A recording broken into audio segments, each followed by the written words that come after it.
Welcome to Sportsball Roundup. Now here's your hosts, Devin and Reese.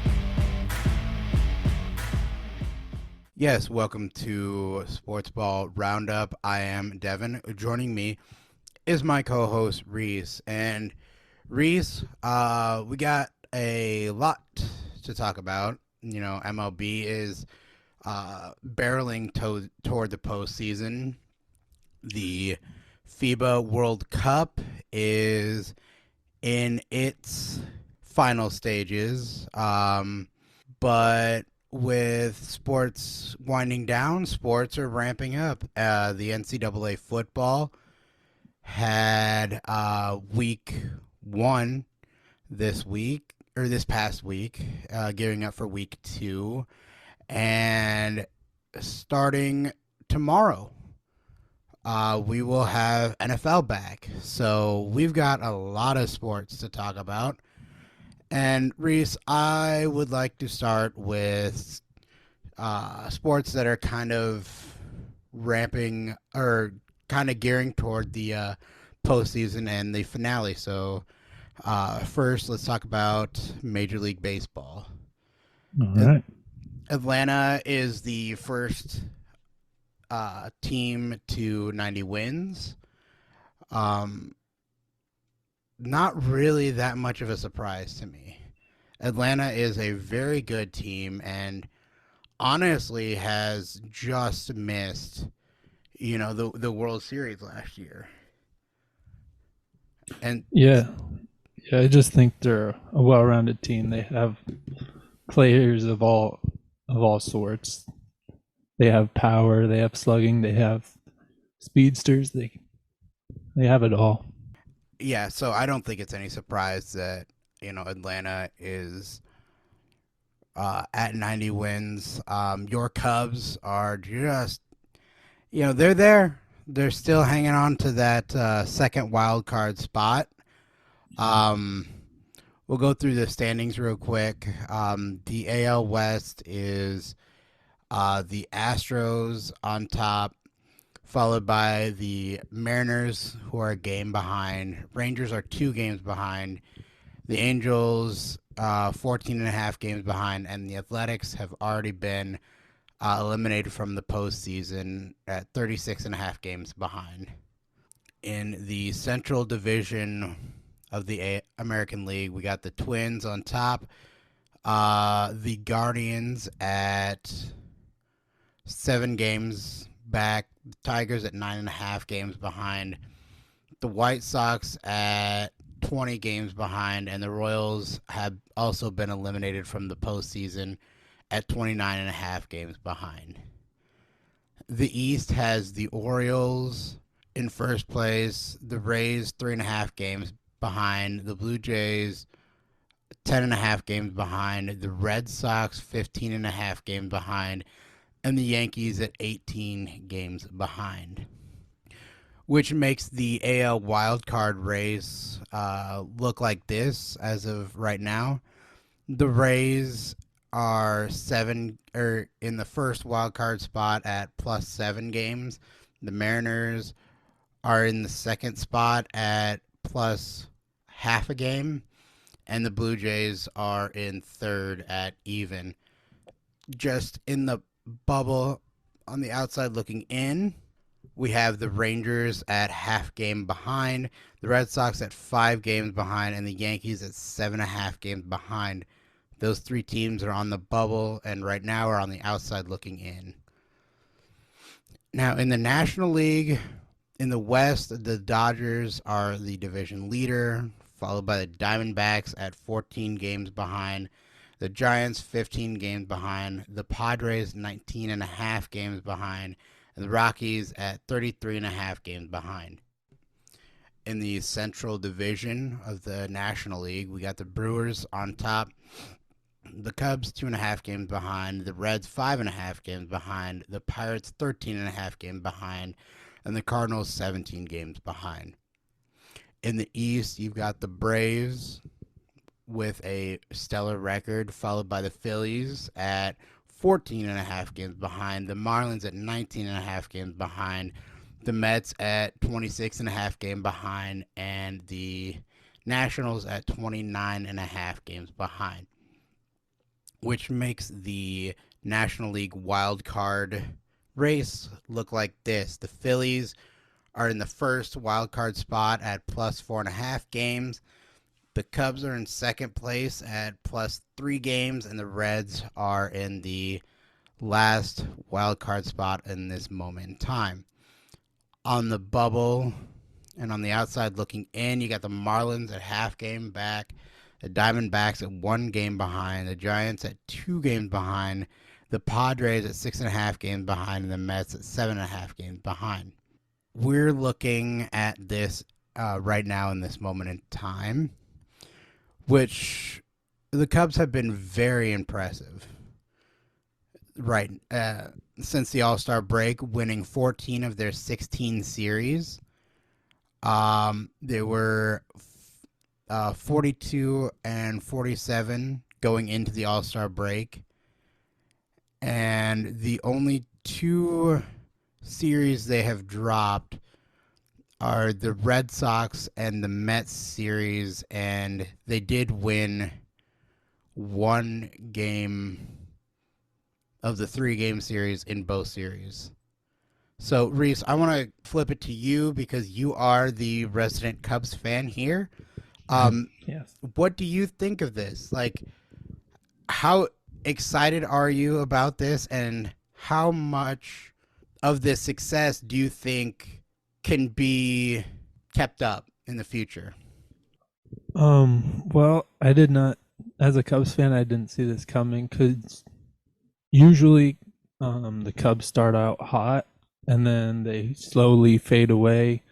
The Brewers or the Cardinals usually catch up to them and initially win the division by a close margin or something of that.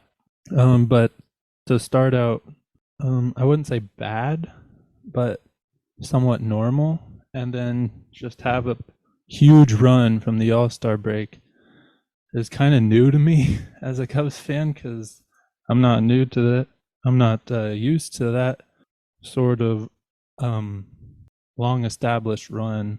But I just think they're going great, and I think they'll be able to keep it up. I think they only have 2 more series left against teams in this wild card hunt in the National League. I think they have 2 series against the Diamondbacks, home and away, and if they can at least split both of those series, they have a good shot. No, I agree with you. I think that the Cubs are in a good spot, but it is kind of hard to keep momentum going in Major League Baseball in general. It is hard. You got upswings and downswings, and just the nature of baseball and the long season, and you kind of got to be hot at the right time, and the Cubs are hot right now. They're very hot, and I do hope that this continues because the Cubs are a fun team to watch year in and year out. I mean, they're I don't know, I don't know what it is. They're just entertaining, and I absolutely I like it, and I root for the Cubs, especially when the Nationals are nowhere near the playoffs. So I got to find a different team to root for. Yeah, maybe it's because we have their minor league system down here. Maybe that's a piece of the puzzle. Maybe that is also true. I mean, we see these players, youngsters, people on injury rehab. You're right. Come through Iowa to get to the major leagues, and so we saw half of the World Series roster come up through. Yeah, Iowa Cubs. We saw Baez, we saw Bryant, we saw Schwarber come up through here. It was fun. Yes, it was amazing to watch that, and I hope that they'll make it. But we will have to just wait and see. Hmm. Switching gears now, we're going to talk a little bit about the Basketball World Cup, FIBA. Um, Lithuania hands the U.S. their first loss, 110 to 104 to win Group J. The USA finished second in Group J, but they did reach the quarterfinals. And in the quarterfinals, USA beat Italy 100 to 63. Is that correct, Reese? Yes, that is right. And they will play looks like Germany in the semifinals on Friday. That's also correct? Yep. Serbia defeated Lithuania, the team that beat us to finish first in Group J, in the quarterfinals. So the semifinals are this Friday: Serbia versus Canada, and the U.S. on the other side. It's USA versus Germany, with the finals being on Monday. So, Reese, we had one loss and came back with a vengeance to beat Italy. And what do you think about the matchup with Germany?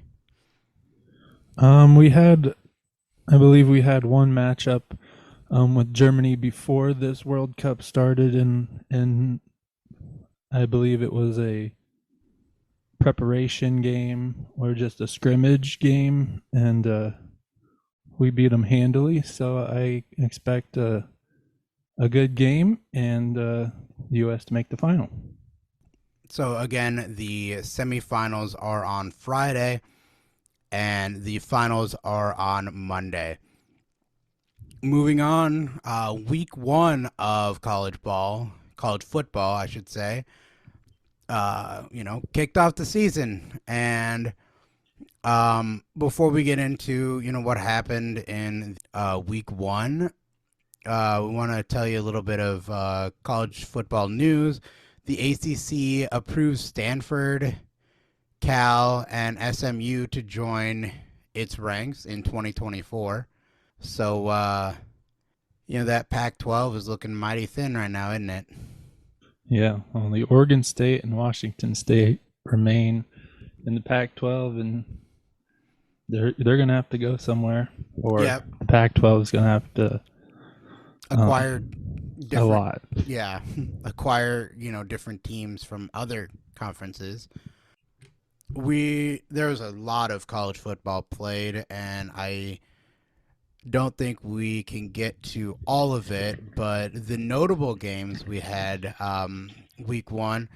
Let's start out with honestly one of the major storylines in college football. Deion Sanders became the head coach during the off season for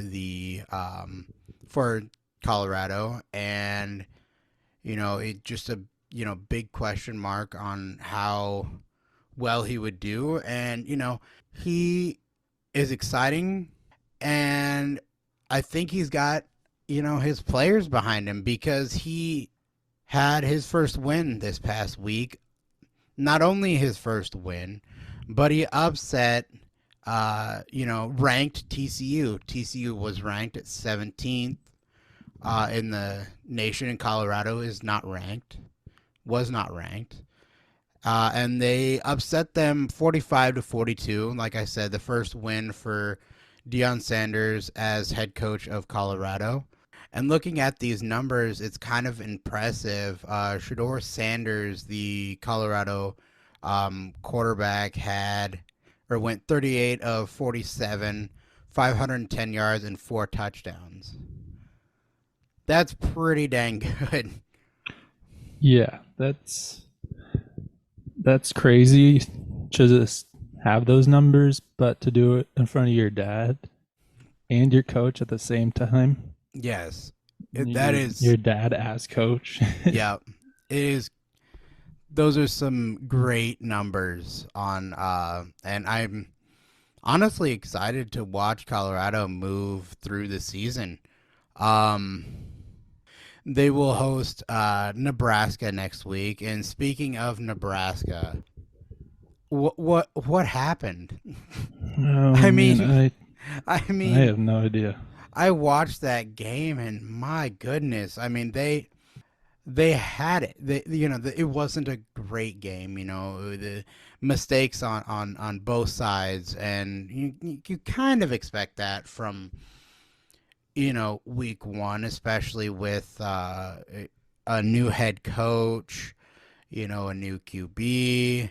You kind of new pieces. You kind of expect that from Nebraska, and Minnesota, shaking the rust, getting all that stuff. You kind of expect unrefined play in week one, and then they tighten it up and and are ready for the rest of the season.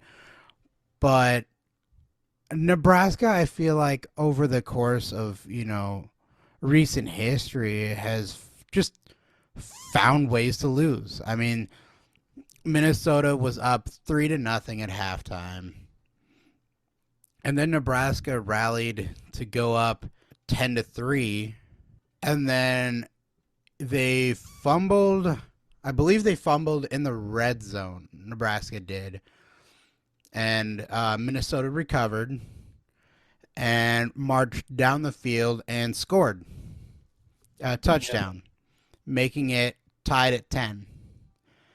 And then with somewhere around a minute and a half to 2 minutes, I can't remember exactly, Nebraska was marching down the field, threw an interception to Minnesota, and Minnesota proceeded to march down the field, almost force overtime because of a penalty. I think it was like a false start or something that moved them back just out of field goal range again, and a 10-second runoff, so it went from 27 seconds to 17 seconds. But then Minnesota went right back down into field goal range, kicked the game-winning field goal, and clutched a victory out of Nebraska's hands. And if that isn't the most Nebraska thing I ever saw, I don't know what is. Yeah, no, it definitely is.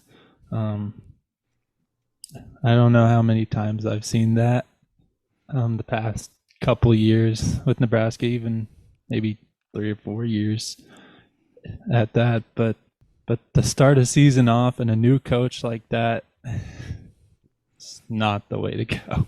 No, I mean, and that makes And no disrespect to Matt Rule, he is a terrific coach when he was at Baylor and in the NFL, but to go in to a program like Nebraska, who's had so many ups and downs in the past few years, you don't want to start out like that. That gets on the Nebraska fans' bad side real fast. That's exactly what happened to Scott Frost.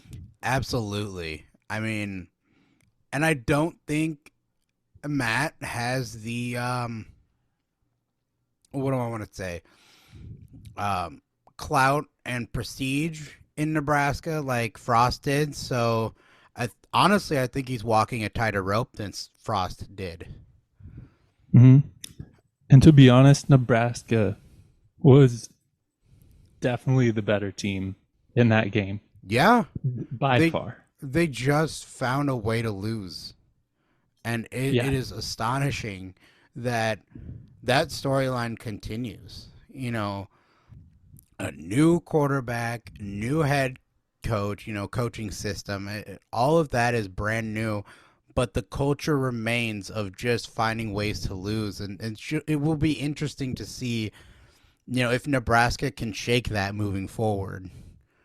They're going to have a very tough opponent in Colorado, like we mentioned earlier.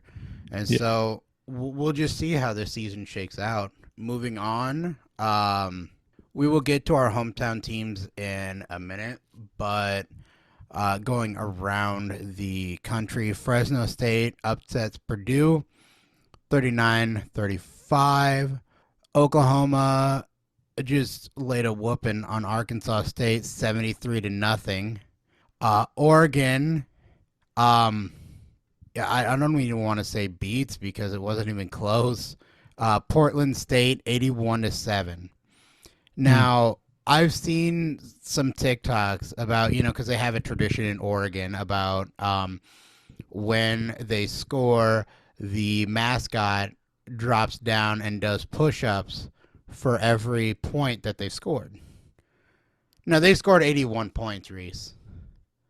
That's a lot of push-ups. That is. That mascot was probably dying at the end. I bet. Because he's not doing it, like you and I with just our regular clothes on. He's doing it in the mascot outfit. Mm-hmm.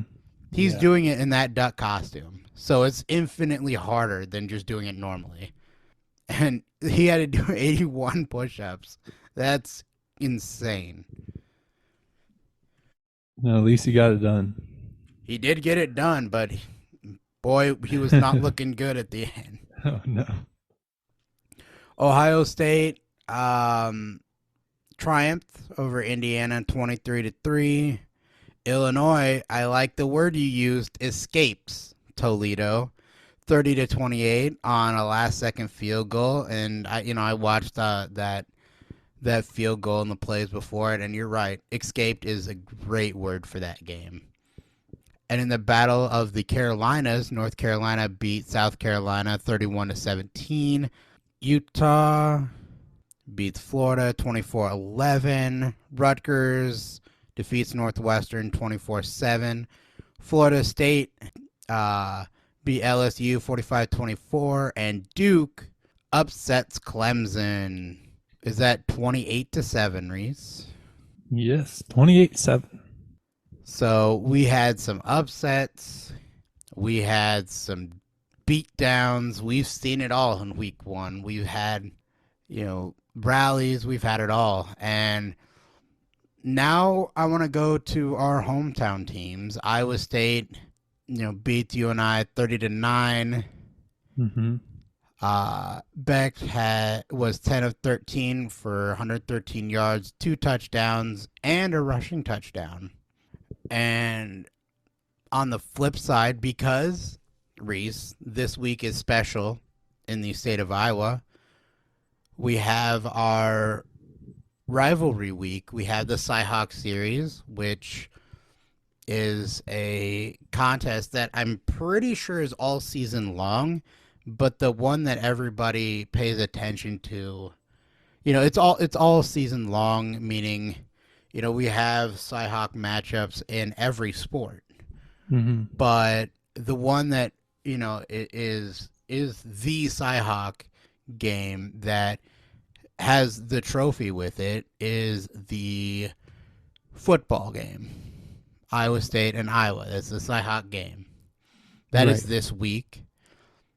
And on the other side of the coin, with Iowa State defeating UNI 30-9, we have Iowa, who did win. They beat Utah State 24-14. McNamara looked good, 17 for 30 with 191 yards, 2 touchdowns, and they looked good going into, getting out of the first quarter. They looked great. I mean, they almost returned the kickoff, the opening kick, all the way for a score. But he got tripped up, and they did not score on the kickoff. But I think it was 2 or 3 plays later, the first passing touchdown on the opening drive of the season in the Ferentz era, a 25-yarder, 25-yard passing touchdown to make it, 7-0. And correct me if I'm wrong, but I'm pretty sure the second touchdown was also a passing touchdown. Both of them happened in the first quarter. Yes. Yep. You're absolutely right.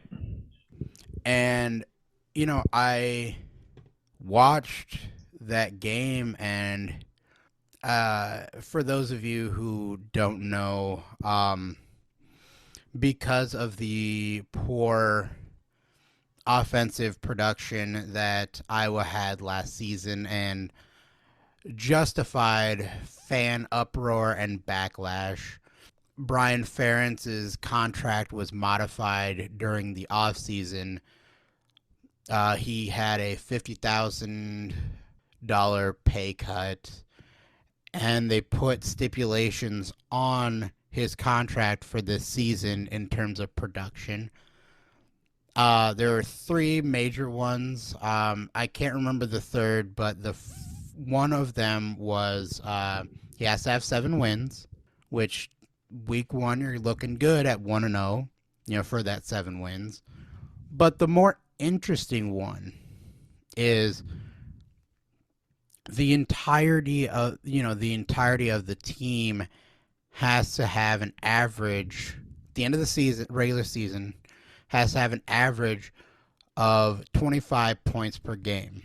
If they don't reach that mark, now this doesn't have to be offensive production, offensive scoring necessarily. It just has to be 25 points on the scoreboard at the end of the game, average per game. Now, week 1, like we said, 24-14. 24 is less than 25 to a team that one would think that you would want to run up the score on, so that later on in the season, when you're facing those tough opponents, you don't have to meet that 25-point mark because it will average out. We didn't even get 25 in a game we should have run up the score on.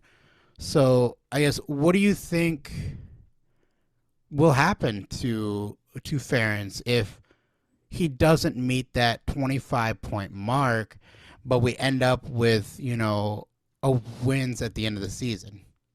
I just think that Iowa fans are starting too harsh. It's the first game of the season. I know he's been really bad last season. It's the first game this season. Everybody's getting back on track. I could see if it was the middle of the season and we're still having these struggles, but we have a way better quarterback than we did last season. We have a lot of good receivers this year. Our offensive line is starting to get better. It's not where we want it to be, but I've seen signs of it improving. Our defense wasn't as lights out as it was last year. Everybody is just starting to get into that rhythm again. I mean, the first couple games are to get your rhythm back, and I think that's what the Hawkeyes usually tend to do, is to get their rhythm back in the first couple games, and they're usually ready for Big Ten play. So once we get into Big Ten play, once we get to that Penn State game in Penn State, we'll see where things stand then. And then after that game, depending on what happens, you can start to judge then. Now, that is an interesting take on the whole thing, but I'm going to disagree with you. Because, like I said before, it's a 25-point average at the end of the season. You have to have 25 points a game of production at the end of the season. Do you think that they will be able to score 25 to a Penn State, a Wisconsin, a Minnesota, Big Ten teams? Because the Big Ten, unless you're, an explosive offense like an Ohio State, a Michigan, they are more or less lower scoring games, and the time to run up the score is now before you hit the Big Ten schedule, the regular season schedule. You may get, 25 or more versus, like an Illinois, a Maryland, a Rutgers, whatever. But with like a Penn State, honestly, a Purdue, a Wisconsin, a Minnesota, teams like that, I don't think you're getting 25 points a game. You may get a win, but it'll be somewhere around, 21 to 24 will get you there. But that's not the 25-point mark. And I think that, that's what's going to happen is that, you didn't run up the score with these out of conference games, non-conference games. And so when you hit the Big Ten schedule, because Big Ten football is low scoring, it is defensive, it is smash mouth Midwestern football. And I don't think you're getting 25 points a game on, majority of Big Ten teams. So I think that that's going to be a dilemma. That's going to be a point of contention because on one hand, you're probably not going to make that 25-point mark in the Big Ten conference schedule. But the reason why I pose that question is because of that, is because they may not get 25 points a game for those Big Ten schedules, that average, but they may still win those games. So what do you do? Do you stick to the contract and say, hey, you won all these games. You went, 8, 9, 10, whatever. You won all these games, but you didn't meet that 25. Or do you forgive that because winning is everything? That's where I'm at. And it's going to be that question because I don't think that he's going to get that 25-point average unless he does it in non-conference. Because I don't think you're getting 25 points a game in average in your conference schedule. Because that's not what Big Ten football is. So that's where I'm at. That's what I think. Regardless of, it's week 1, it's whatever. Because, and if you look at the game, if you break down the game that we just watched, on Saturday, you'll see that for the first quarter, they didn't do the run, pass, kick that we are used to. They took chances. They took shots down the field. They had success. Right. But then they reverted after that point to the run, pass, kick formula that Iowa is famous for. And what happened after that? They scored 10 more points in the entirety of the rest of the game. And so, and also interesting point, or, an interesting counterpoint, is that Caden McNamara was not on the field the entirety of the game. He limped off and somewhere in the third quarter with, a re-aggravation of, that lower extremity injury that he, suffered during, camp. He was not, there the whole time. And so you got to kind of put that in the back of your mind as well, that, he was not 100% and he did still produce pretty well, which is a good thing. But on the flip side, he was not on the field the entirety of the game. So, I mean, there's just food for thought, stuff to think about. Right. And so I'm going to go on to week 2 matchups real quick. The notable matchups we got is, like I said, we're in the state of Iowa, so we have the Cyhawk game, Iowa at Iowa State. It's in Ames this year. Nebraska at Colorado. Like we said, notable because of, Deion Sanders' success in week 1. And, we'll see how far he can go. And so I will keep Colorado on my radar the entirety of the season. I love that storyline. Stanford at USC, that's always a good game. Texas at Alabama and Oregon at Texas Tech, all great games. So Iowa was in the top 25 preseason heading into week one.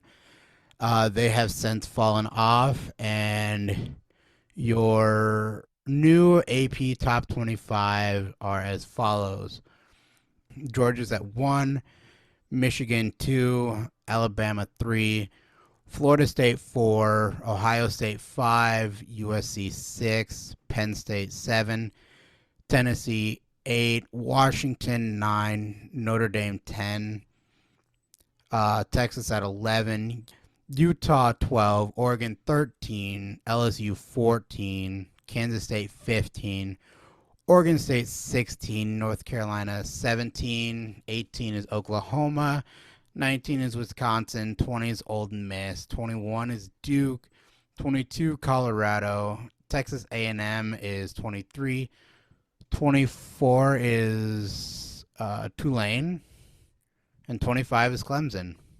I guess the only one that kind of gives me that question mark is why is Clemson in the top 25 at 0-1? They lost, and now they're in the top 25. Yeah, Clemson is the only 0-1 team in the top 25, and possibly the only thing that I could think of is their strength of the schedule is top tier, but I'm not so sure. I'm not either. I don't know if Iowa deserves to be No, in I the don't top think so. 25. I don't, but I don't think if you lose, you shouldn't be in the top 25, especially after week one. Yeah. Yep. And so I don't think I agree with the Clemson pick. I think the rest of it's pretty close to accurate, but I don't think the Clemson pick should be on the top 25 yet. Moving on to NFL. Tomorrow starts week one of the NFL regular season. Defending Super Bowl champs, Kansas City Chiefs are hosting the Lions to kick everything off tomorrow. And honestly, I am so excited. I am too. Football in its entirety is back. Meaning, high school started a couple weeks ago, college started this past week, and now NFL is starting. We have all three now, and it's going to be amazing. Yes, it is. Like I said, I'm going to run you through the schedule. Tomorrow's got Lions at the Chiefs. Sunday noon slate has 49ers at Steelers, Texans at Ravens, Panthers at Falcons, Bengals at Browns, Cardinals at Commanders, Bucks at Vikings, Jaguars at Colts, Titans at Saints. The 325 games are Packers at Bears, Raiders at Broncos, Dolphins at Chargers, Rams at Seahawks, and Eagles at Patriots. Sunday night football, Cowboys at Giants, and then Monday night football, Bills at Jets. Now, I am in a fantasy league, and we will go through, and I'm going to set my lineup here live, but quick fantasy note for people who may have Travis Kelce. He hyperextended his knee on Tuesday while practicing. He is questionable for this week. And so to those of you who have Travis Kelce, I guess just monitor that situation. Yep. Just keep updated. So we did I did a fantasy draft on Monday. And here is my roster. Josh Allen and Geno Smith are my two quarterbacks. Aaron Jones, Cam Akers, Devin Singletary, and Chuba Hubbard are my running backs. Amari Cooper, George Pickens, and Adam Thielen and Marquez Valdez-Scantling are my wide receivers. TJ Hawkinson and Sam Laporta are my tight ends, both U of I grads. I have the Steelers defense and also the Browns defense. And my kickers are Jason Myers and Harrison Butker. Now, with that lineup, Reese, who do you think I should start? So in your fantasy, is it one per slot? Is it one per? No. So Okay. in my starting slots are one QB, two running backs, two wide receivers, a tight end, a flex player, a defense, and a kicker. Okay. And a flex is any position. Is that correct? Uh, I think it's any yeah, it's any player with the exception of defense and kicker. Okay. I can't put two defenses. I can't put two kickers. All right. Um, so obviously, definitely want to put Josh Allen out there, Yep, being your top pick. I was thinking the same Um, thing. um, you probably want to put Aaron Jones, out there. He's at Chicago, so he might have a big day. Um, and the other, Aaron Jones and Cam Akers. Is that correct? Yep. And then repeat your wide receivers. I can choose between Amari Cooper, George Pickens, Adam Thielen, and Marquez Valdez-Scantling. Now, keep in mind, I can also move one of those into my flex as well. At this moment in time, I have both my tight ends starting, but I can move. I can choose. So in my flex, I can choose a tight end or a wide receiver, or I think I could put a running back in there as well. Okay. So I'd go with Pickens and probably Cooper as well, and then just leave your tight ends where you have them. Honestly, I was thinking. I don't know if I really want to start both tight ends. I don't think I want to start Sam Laporta week 1 because it's Kansas City. Well, the Lions will be throwing the ball. Most likely they'll be down and having to throw the ball. What I was thinking, now hear me out.